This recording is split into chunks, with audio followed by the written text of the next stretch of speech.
Hey guys, welcome to Everything Scuba. I'm Lyell. If you're a first-time viewer here, welcome to our channel. We provide educational and entertainment content related to everything about scuba diving. So if you love to scuba dive into Everything Scuba. Click that little subscribe button. We'd love to have you join us for our weekly episodes. If you're already subscribed, we appreciate all the support that you give our channel. So previously, we have been talking about a variety of things related to solo diving.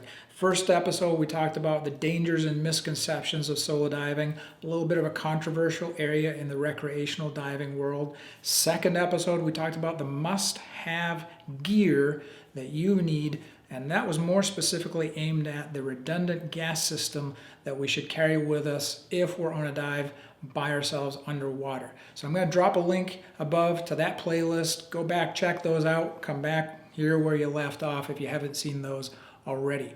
On this episode, we're going to talk about the essential gear, the essential items in addition to the redundant gas that you need to take with you on a dive, have on your person to be a safe solo diver. So let's join me this time in the Sweet Bottom classroom on St. Croix. I'm going to walk you through each piece of equipment that's required for the class if you want to take the PADI Self-Reliant class, and certainly we recommend you take these on every solo dive. Other things we got to think about as self-reliant divers, as the name would suggest. Being self-reliant means that we don't have anybody else there to bail us out of trouble.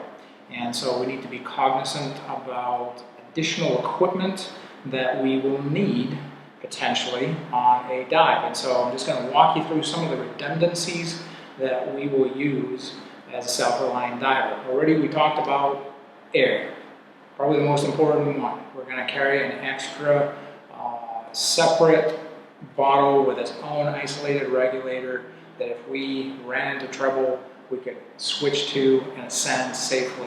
Obviously the primary objective of every dive is to come back from that dive in one piece. And so that's number one. Number two, we got to think about masks. So I have my main mask here that I would wear, and if I were to have a problem with the strap or the mask leaked or tore and suddenly flooded, this is a prescription mask, so if I took this off underwater, I can't see very far at all. I'd be in big trouble. So much like full face mask diving, we're going to carry an additional separate redundant mask, which will be clipped off to our BCD.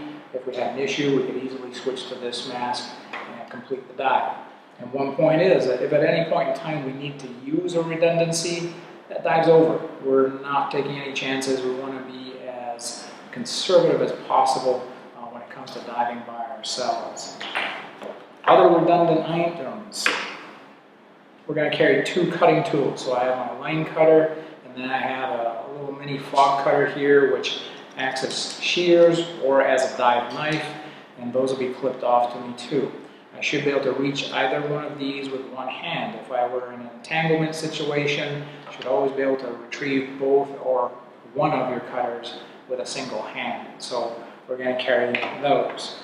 In terms of navigation, well, I wear a Shearwater Perdix AI, and I also carry with me an analog compass. So I have a digital compass in my Shearwater and an analog compass. So if one fails, I've got another to help back me up. Surface signaling devices, well, we'll carry with us our SMB and a 100-foot reel. So if we needed to shoot this to the surface to signal to someone that we're down below, we have that. And then also at the surface, we would have some type of sound-making device. And so usually I've got my storm whistle here. Obviously, if you guys follow Everything Scuba, you saw that we did a whole series on surface signaling devices, looking at the necessary items that we would expect you to carry with you on a dive, looked at the different types of DSMBs, and the last thing that I would always carry as a self-reliant diver, and it's already attached to my BCD, I don't have it in here with me, is a marine rescue GPS. So in the worst case scenario, I was able to surface a long way from shore from the boat. I can pop open my GPS unit, activate it, and it's going to distribute my GPS location within 34 miles to marine vessels on the marine emergency channels. And that's insurance that I would purchase every day. So I'm going to drop links above to all of our previous surface signaling programs that we have.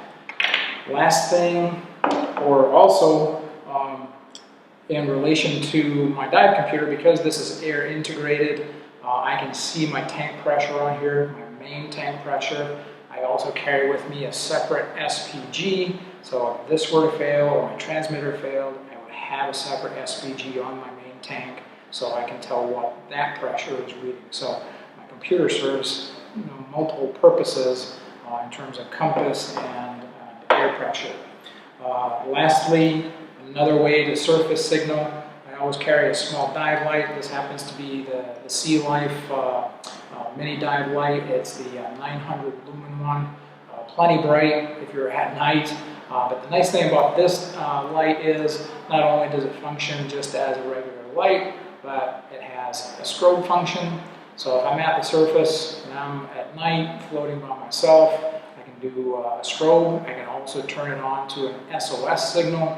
If I've got passing vessels, I can indicate to them where I'm at and signal my SOS. So a really nice little dive light, and that's clipped off to me as well. So, and then lastly, I always carry a slate. This is a nice multiple slate. It's very compact, fits on my forearm. I can keep track of what I've seen during the dive. Also, I use it for natural navigational purposes. So if I'm identifying certain landmarks that I'm passing over, I'll note those down. That way I've got a mental note on my return passage that I'm headed back in the right direction. So, quick review of the redundancies that we're going to need on a self-reliant dive. Well, it seems like we got to take a lot of stuff with us as a solo diver, right? But we did cover a lot of ground there. So over the past 2 episodes, we've talked about the PADI self-reliant class. What are the requirements that you need to have in place before you can even start that class?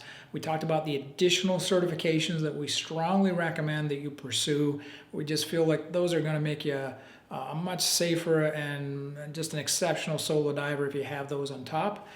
We talked about redundant gas systems, different ways that we can carry that redundant gas with us, and also covering all the essential items that we need to carry with us in addition today.